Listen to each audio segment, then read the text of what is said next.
अगर थोड़ा सा मिल जाए तो हम उनके लिए वो जिन विनिंग सीट के लिए काम करेंगे, उनके लिए बहुत बड़ा काम करेंगे। तो हमारा भी छोटा सा योगदान था, उस योगदान को समझ के आदरणीय लालू प्रसाद यादव जी ने हमें एमएलसी का ऑफर दिया, हम लोग स्वीकार किए। ऐसा तो नहीं था कि आप वो हमको 3 सीट दिए थे, एहसान नहीं किए मेरे ऊपर। जब आप खेलने के लिए तैयार हैं, आपका कैप्टन ही नहीं है, तो बिना कैप्टन क्या है, एक खिलाड़ी उधर खड़ा हो, कोई गली में होगा, कोई पॉइंट में होगा, स्लिप पॉइंट में होगा, कोई लॉन्ग ऑफ पर होगा, सब अपने हिसाब से काम करेगा, तो चौका छक्का लगेगा ही ना। उनसे इस तरह की बात अगर सुनने को मिला तो थोड़ा सा दुख हुआ। अब एक और खबर चल रही है कि मांझी जी का राज्यपाल बनने का डील हो गया है, आपका मंत्री बनने का डील हो गया, इस खबर में कितने सच्चे? जहाँ तक बात है कि जिस हिसाब से दलितों के नेता रहे हैं आदरणीय जीतन राम मांझी अभी भी हैं, और भी जैसे रामविलास पासवान जी के बेटे हमारे चिराग जी हैं, वो भी दलित के एक बड़े नेता हैं, और मायावती जी के बारे में सुन रहे हैं, कोई चुनाव के लिए लड़ने जा रही हैं। अगर इस तरह की बातें होंगी तो निश्चित तौर पर दलित वोट तो वहाँ से सिसक जाएगा। वहाँ से जब दलित वोट हट जाएगा, बहुत बड़ा चंक हटेगा, तो उन लोगों को तो परेशानी का सबब है। नमस्कार, आप देख रहे हैं भारत लाइव। 2 दिनों पहले अपने इस्तीफे से बिहार की राजनीति में भूचाल लाने वाले मंत्री संतोष सुमन, पूर्व मंत्री संतोष सुमन हमारे साथ हैं, इनसे बात करेंगे।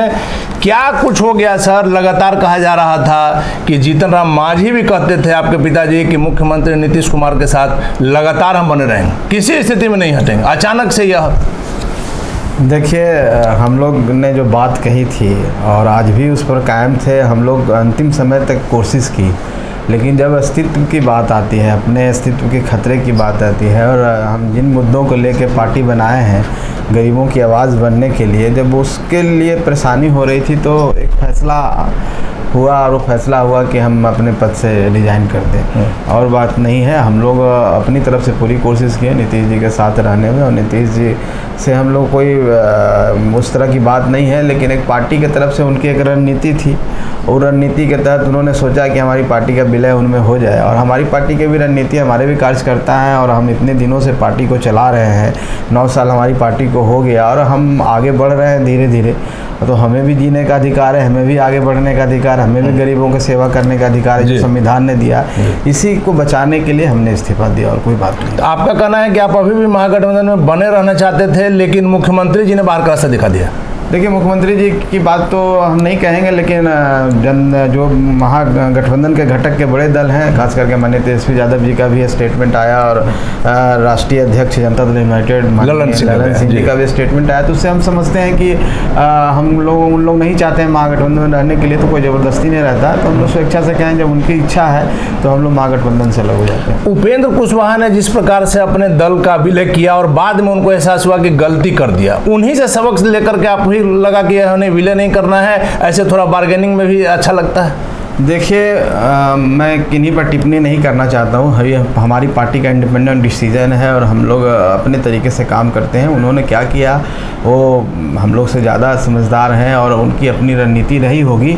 हम लोग पार्टी बनाए, ये जो व्यवस्था है और जिस व्यवस्था में हम लोग जी रहे हैं, उसमें सदियों से ऐसा होता आ रहा है कि कहीं भी आप कहीं नई जगह जाएंगे तो आपको जो वहाँ से जो एस्टेब्लिश लोग हैं, थोड़ा सा वो आपको करने की कोशिश करेंगे इस तरह कि आप हिल जाएं, आप ख़त्म हो जाएं, चाहे आप जो भी आप उसको भाषा को आप करें।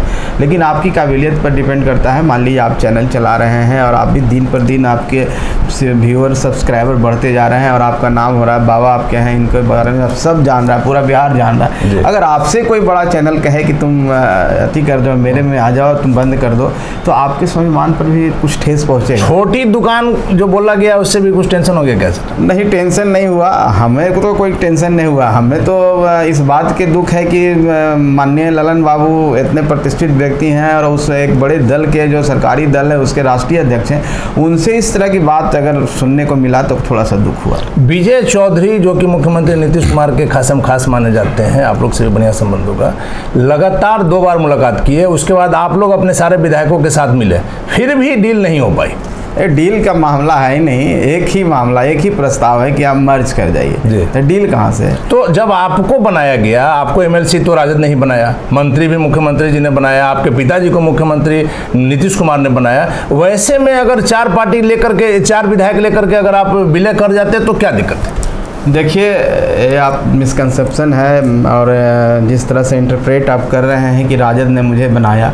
देखिए, हम नहीं कर रहे हैं सर, तेजस्वी यादव का कहना है। ठीक है, उनका कहना है, लेकिन इस बात को सोचना चाहिए कि अगर महागठबंधन बना हुआ है और 40 सीट है और सब एक दूसरे पर एक साथ लड़ेंगे और एक साथ सब समझौता होगा, 40 सीट पर कोई 10 सीट पर लड़ेगा, कोई 5 सीट पर लड़ेगा और सबके सहयोग से सब जीतेंगे। मान लीजिए जितनी सीट वो जीतते हैं, कल कोई कह देता है कि मेरे सहयोग से बनते हैं। अगर हमको उन्होंने एमएलसी बनाया, हाँ, हम पार्टी को, तो हम पार्टी की कुछ उपयोगिता रही होगी, कुछ हम पार्टी में ऐसी बातें देखी होगी, तभी हम पार्टी के पास गए। कोई तो आज के समय में कोई किसी के ऊपर उपकार नहीं करता है। ये तो राजनीति में जो महागठबंधन जो दौर चल रहा है, गठबंधन का दौर चल रहा है, ये दौर एक जमाना था जब कांग्रेस अकेले चुनाव लड़ती थी, तो उस समय उसकी जरूरत नहीं थी। आज के समय में जो गठबंधन का दौर चल रहा है, बड़ी बड़ी पार्टियां जैसे भारतीय जनता पार्टी भी गठबंधन करती है, तो अगर वो कह दे कि उस पर एहसान नहीं होता है, ये तो सामंजस्य की बात है, कोऑर्डिनेशन की बात है कि आप भी काम कर रहे हैं, आपके पास भी कुछ वोट्स हैं, आपको भी जनता जान रही। हाँ, हमारा दायरा छोटा हो सकता है, उनका दायरा बड़ा, लेकिन हम अगर थोड़ा सा मिल जाए तो हम उनके लिए वो जिन विनिंग सीट के लिए काम करेंगे, उनके लिए बहुत बड़ा काम करेंगे। तो हमारा भी छोटा सा योगदान था, उस योगदान को समझ के आदरणीय लालू प्रसाद यादव जी ने हमें एमएलसी का ऑफर दिया, हम लोग स्वीकार किए। ऐसा तो नहीं था कि आप वो हमको 3 सीट दिए, तो एहसान नहीं किए मेरे ऊपर, आपका उतना हक था, मेरा हक था। उनको बाद में लगा, जब हम महागठबंधन में थे, एमएलए का चुनाव हो रहा था, उसमें उनको लगा कि हम में वो क्षमता नहीं है, तो वो बात फोन करना उठाना भी बंद कर दिए। वो कोऑर्डिनेशन कमेटी की बात क्या हो, तो लगातार मांझी जी कोऑर्डिनेशन कमेटी की बात हम लोग मिलने की कोशिश किए, नहीं मिले, उनको ऐसा लगा कि हम उस लायक नहीं है, तो उन्होंने बंद कर दिया। बाद में जब सरकार जब चुनाव हुआ, जब हम 4 सीट जीत के आए, उसके बाद लगातार फिर उनको लगा कि नहीं, अब हम इनके सहयोग से अब सरकार बना सकते हैं, हमें खोजने लगे। तो ये देखिए, राजनीति में और कहीं भी, प्रकृति भी जिस तरह से है और आप जीवन में भी ये उतार चढ़ाव आते रहते हैं, एक दूसरे की जरूरत पड़ती है। आप कितना भी बड़ा हो सकते हैं, तो आपको छोटे लोगों की कभी जरूरत पड़ती है। तो ये अगर कोई कह दे कि हम इस पर एहसान किए हैं, तो भाई हमको तो तरस आता है उनकी। राजनीति में सर आखिरी तक सस्पेंस बना रहता है, जैसे कि आप ही के मामले में रहा। अचानक से खबर है कि संतोष सुमन ने इस्तीफा दे दिया। बीजेपी से डील पक्की बात है, हम ऐसे कोई बात बिना स्रोत के, बिना ठोस जानकारी के नहीं कर सकते हैं। हमारी जानकारी है कि जीतन राम मांझी की बीजेपी से डील हो गई है। क्या डील हुई है सर? देखिए, आपके स्रोत क्या हैं इसके बारे में हम तो नहीं कहेंगे, और आप लोग के स्रोत आप उससे इनकार नहीं कर सकते हैं सर, मैं दावे के साथ कर रहा हूँ। देखिए, ऐसी बात नहीं है। अब कोई व्यक्ति अगर कहीं पर अकेला रह जाता है तो उसको एक साथी की ज़रूरत है, उसको एक सहयोगी की ज़रूरत है, तो अपनी तलाश करता है। लेकिन आपको मैं बता देता हूँ कि राजनीति में बातें होती रहती हैं, वार्ता होती रहती है, और हर स्तर पर लोगों से बातचीत होती रहती है, लेकिन वार्ता का मतलब ये नहीं था कि हमने किसी से डील कर लिया। और जब आप राजनीति में हैं तो हर लोगों की इच्छा होती है कि आप मेरे साथ आ जाएं, वो बोलते हैं मेरे साथ आ जाएं, तो उनसे बात होती है, उनसे बात बहुत अच्छे तरीके से होती है, और उनको हम लोग बहुत ही आदरपूर्वक इनकार भी करते हैं। और नीतीश कुमार जी के प्रति पूरी आस्था थी हम लोगों की, और हम लोग आखिरी ये जो एपिसोड चल रहा था 2-3 महीने से चल रहा था, और इधर इस समय आने के बाद इधर कुछ ज़्यादा तेज हो गया। उनका हमेशा ये रहा है कि हम लोग एक साथ काम किए हैं, एक ही पार्टी से आप आए हैं, हम सब मानते हैं कि हम उस पार्टी से आए हैं, तो हम लोग एक हो जाते हैं और एक होकर के काम करते हैं। हम बहुत आदरपूर्वक हम लोगों ने इनकार किया कि हम ये नहीं कर सकते हैं। बाकी डील होना ना होना तो अलग बात है। सर, आप खुद मान रहे हैं कि 2-3 महीना से संबंधों में बहुत ज़्यादा खटास आ गई थी। हमारा पिछले दिनों का आप खबर देखेंगे, उसमें पहले ही हमने खुलासा कर दिया था कि मांझी जी महागठबंधन छोड़ सकते हैं। जब से गृह मंत्री अमित शाह से बात हुई है, मांझी जी ने लगातार कहा है कि मुख्यमंत्री नीतीश कुमार भी बहुत अच्छे हैं और मोदी जी भी अच्छे हैं। उसी समय से कयास लग रहा था कि आप लोग एनडीए के साथ जाएंगे, मोदी जी के साथ जाएंगे। देखिए, वो तो गलत है। वो कयास उस समय की जब बात अब करते हैं, हम लोग अंतिम समय तक इस्तीफा देने के दिन भी हम लोग की पूरी कोशिश थी कि हम महागठबंधन में बने रहें। हम नीतीश कुमार जी में विश्वास रखते हैं, और हम लोग को ऐसा कुछ नहीं है कि हम आपके साथ हैं, आप अनकंडीशनल हम आपको सपोर्ट देने के लिए तैयार हैं। लेकिन जब कोई व्यक्ति को शंका हो जाए, अविश्वास हो जाए और आपको अस्तित्व खत्म करने की बात हो जाए, तो हमको तो अस्तित्व बचाने के लिए डिसीजन लेना चाहिए था। हम अकेले मंत्री बन सकते थे, हम मंत्री बन करके बने हुए भी थे, रह सकते थे, और भी अच्छा हमको मिल जाता। लेकिन उन कार्यकर्ताओं का क्या होता, जिस आशा का विश्वास के साथ तो गरीबों की आवाज बनने की कोशिश करते हैं, उसका क्या होता, उनके सामने हम कैसे आगे। खास करके जो शराब मामले में बंद है, जिसको लेकर के मांझी जी लगातार ये आवाज उठाते रहे हैं, उनको बरी कर देना। देखिए, मांझी जी हमेशा जो सही बात है उसको बोले हैं। कहीं भी रहें, किसी के साथ रहें, अगर उनको ऐसा लगा कि ये गलत हो रहा है तो खुलकर इधर मुंह पर बोल देते हैं और सामने बोल देते हैं कि हाँ ये हमको गलत लग रहा है। सर आपका मामला हो, कोई भी मामला हो, कहीं पर उनको ऐसा लगा तो माननीय नीतीश कुमार जी को भी बोलते हैं और सबके सामने भी बोल देते हैं। अकेले हम लोग बैठते हैं तो भी देखें जितनी बेबाकी से राजनीति में, आज के राजनीति में वो बोल देते हैं, हम लोग भी उनको कहते हैं कि आपको नहीं इस तरह से बोलना चाहिए, लेकिन उनकी बात है, वो अपनी सारी बातों को बोलते हैं। लेकिन इधर के दिनों में आप लोग का वैल्यू नीतीश कुमार जी कम दे रहे हैं। देखिए वैल्यू का मामला नहीं है और ना ही कोई बात है। माननीय नीतीश कुमार जी, हम लोग ऐसा नहीं था कि हम लोग को वैल्यू नहीं दे रहे थे, हम लोग से बातचीत नहीं हो रही थी, वो बहुत अच्छे तरीके से हो रही थी। सिर्फ उनकी जो इच्छा थी कि हम उनके साथ चले हैं, उनकी पार्टी में मिले कर लें बस, और उसके अलावा उनको मन में कुछ नहीं था। हम लोग का सम्मान करते थे, हम उनका भी आज भी सम्मान करते हैं, अपने जीवन के अंतिम पलों तक सम्मान करते रहेंगे, लेकिन हम लोग को सिर्फ ये मंजूर नहीं था कि हम पार्टी में विलय करें। बाकी उनकी इच्छा पूरी थी। और एक पार्टी जो बड़ी पार्टी होती है उसकी भी एक रणनीति होती है। उनके कुछ लोगों ने बताया होगा कि ये चलाएंगे तो हम लोग का पार्टी का मजबूती होगी, लेकिन हमारी पार्टी जब आप अपने हिसाब से सोचते हैं कि मेरा क्या होगा, मेरी पार्टी का क्या होगा, जो हमने बनाया है छोटा ही कुनवा हमारा, हमारी छोटी ही दुकान है जैसा कि वो बोल रहे हैं, तो हम छोटी दुकान से बड़ी दुकान बनने की कोशिश तो कर सकते हैं ना। क्या दुकान बंद कर दें, शटर बंद कर दें, हमारे लोग रोड पर चलाएं? ये इसलिए हमने सर, हमने आपको पहले ही कहा कि बिना किसी प्रमाण के, ठोस प्रमाण के हम लोग नहीं दिखाते हैं। 1 महीना पहले का आप हमारा देख सकते हैं, खबर हमने चलाया था। अब एक और खबर चल रही है कि मांझी जी का राज्यपाल बनने का डील हो गया है, आपका मंत्री बनने का डील हो गया। इस खबर में कितने सच्चाई है? देखिए मांझी जी को तो राज्यपाल लगता है कि 15 में भी बनाया जा रहा था। ये सब तो खबर चलते रहता है। इस खबरों को आप खारिज कर रहे हैं? एकदम खारिज कर रहे हैं, ऐसी कोई बात नहीं है। और देखिए हमारी कोई ऐसी बात अभी तक नहीं हुई है। ऐसे हम इस बात से इनकार भी नहीं करते हैं कि उनके तरफ से बात करने का प्रस्ताव आया है, ऐसी बात से हम इनकार नहीं करते हैं। इस घटना के तुरंत बाद बीजेपी के विधायक आपसे मिलने जाते हैं बिना किसी? नहीं, वो विधायक जी मिलने आया, उसको उस तरह से नहीं लीजिए। हमारे पुराने मित्र रहे हैं और उनको जब पता चला तो वो चले आए, आए, हम लोग से बातचीत हुआ, वो चले गए। बाकी कोई बीजेपी अभी आप एनडीए में नहीं है, लेकिन आप खारिज कर रहे हैं इस बात को कि आप अगले कुछ दिनों में एनडीए में नहीं जाएंगे। देखिए भविष्य को कोई जानता है, भविष्य की बात हम सर, हम आपसे बात कर रहे हैं और हम ये दावा कर रहे हैं कि निकट भविष्य में आप एनडीए में जाने वाले, आप इसको खारिज कर दें। अब ऐसा हम खारिज क्यों करें? मान लीजिए कि हम लोग को ऐसा मौका मिलेगा और हमारी पार्टी के लिए अच्छा होगा, हमारे कार्यकर्ता तैयार होंगे तो हम वहाँ भी जाने के लिए। तो हमारी बातों को आपने खारिज नहीं किया? नहीं, खारिज हमने नहीं किया, लेकिन हम इस बात से भी इनकार नहीं करते हैं कि हम अकेले भी चुनाव लड़ सकते हैं। हम इस बात से भी इनकार नहीं करते कि हम थर्ड फ्रंट की 5 सीटों पर तो आपकी तैयारी चल ही रही है। 5 सीटों पर हम तैयारी कर चुके हैं। हम 3 सीट पर और तैयारी कर। हमने तो सिर्फ यही मीडिया में बोला था कि हमारी अभी 5 सीटों पर इतनी अच्छी तैयारी हो गई, हमारे कार्यकर्ता इस लायक हो गए कि 5 सीट पर जीत दिला सकते हैं, और हम तैयारी कर रहे हैं। और हमारी कोशिश है कि चुनाव आते आते हम 15-20 सीटों पर अच्छी तैयारी करें, तो जितने भी मेरे सहयोगी जिनके साथ हम गठबंधन किए हुए हैं उनको हम मदद करें। लेकिन लोग ने कह दिया कि 5 सीट का डिमांड कर रहा। हम कहाँ पर डिमांड किए? कोई बता तो दे, किस फोरम में डिमांड किए, किस प्लेटफॉर्म में डिमांड किए?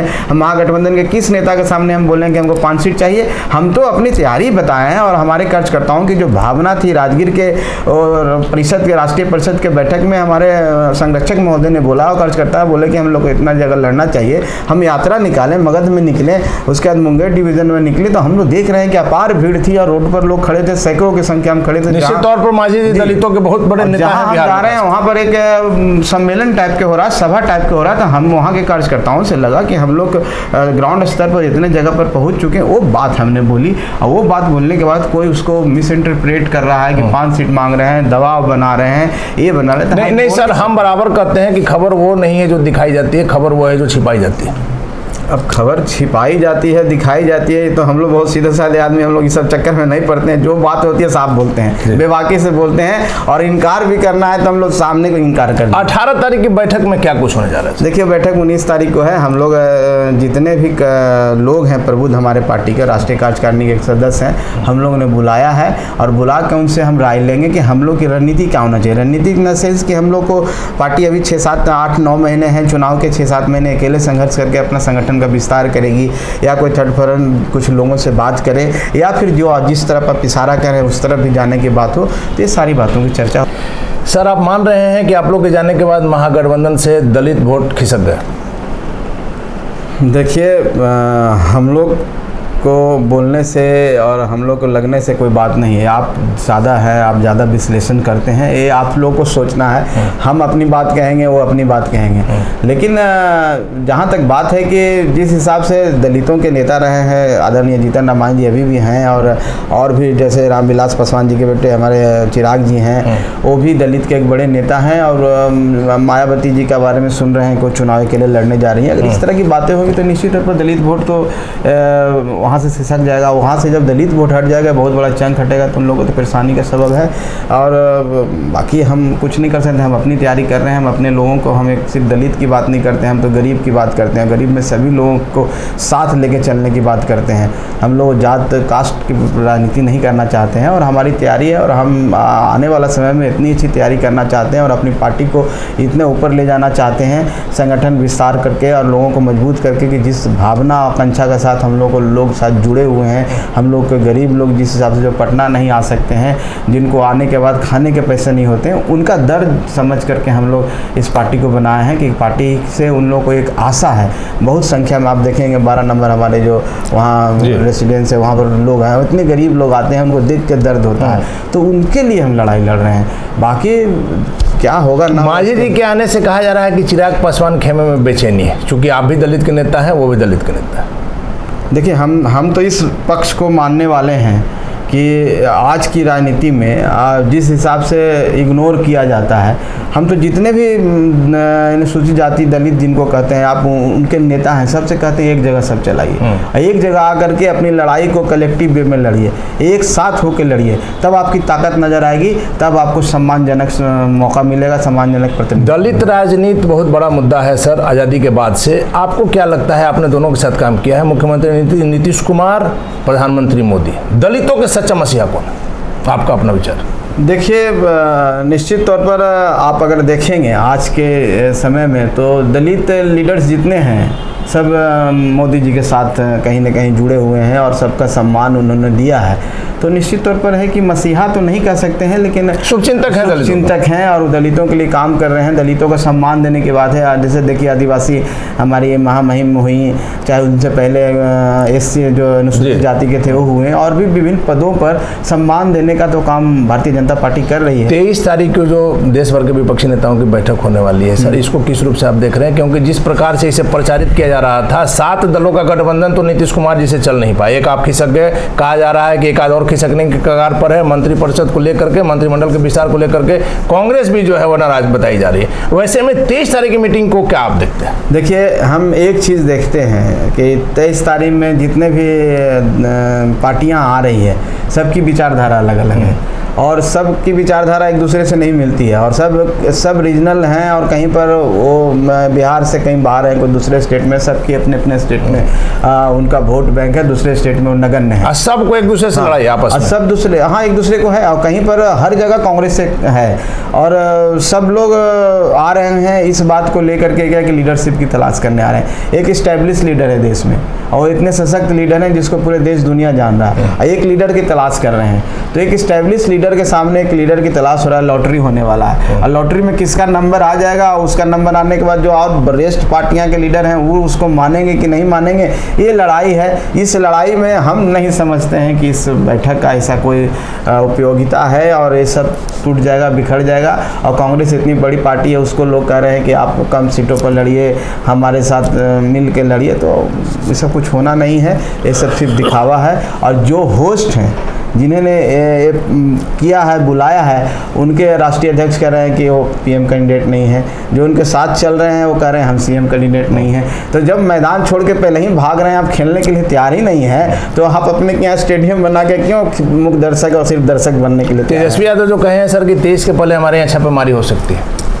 अब तो ये तो भावनात्मक संदेश देते हैं लोगों को भ्रम फैलाने के लिए, ऐसी कोई बात नहीं है। इससे पहले क्या होगा, वो बैठक कर लेने से क्या नुकसान होने जा रहा है? कहा जा रहा है कि बीजेपी की नींद उड़ी हुई है। वो मैंने बैठक करने से नींद उड़ी, पहले एक लीडर तो तलाश कर लें, उसको तो बता तो दे हमारा प्रधानमंत्री कैंडिडेट है, तभी तो कुछ नींद उड़ेगी। वो बताएंगे तब तो विपक्षी एकता भंग हो जाएगी। तब भंग हो जाएगी तो किस बात की एकता है? जब आप एक लीडर नहीं दे सकते हैं एक एस्टेब्लिश लीडर के सामने, तो किस बात की लड़ाई? जब आप खेलने के लिए तैयार हैं, आपका कैप्टन ही नहीं है, तो बिना कैप्टन क्या क्या है, एक खिलाड़ी उधर खड़ा होगा, कोई गली में होगा, कोई पॉइंट में होगा, स्लिप पॉइंट में होगा, कोई लॉन्ग ऑफ पर होगा, सब अपने हिसाब से काम करेगा तो चौका छक्का लगेगा ही ना। तो ये सब कोई बात नहीं है। आखिरी सवाल है मेरा सर कि जिस प्रकार से मुख्यमंत्री नीतीश कुमार ने कहा है कि 23 में ही चुनाव हो सकते हैं लोकसभा के, क्योंकि मुख्यमंत्री नीतीश कुमार की बातों को हल्के में नहीं लिया जा सकता है, बहुत वरिष्ठ नेता हैं, उनकी बात अगर कर रहे हैं तो कहीं ना कहीं कुछ बात है, बिना कदवा नहीं होता। देखिए हम तो इस पर क्या टिप्पणी करें, तो मेरी जानकारी, आप उनके सहयोगी रहे हैं, लेकिन इस पर 23 में चुनाव होगा, पहले चुनाव होगा, इसकी जानकारी तो मुझे कोई है नहीं। और न तो इस पर जब मेरी जानकारी नहीं है, वो माननीय मुख्यमंत्री हैं, उनके पास जानकारी हो सकती है।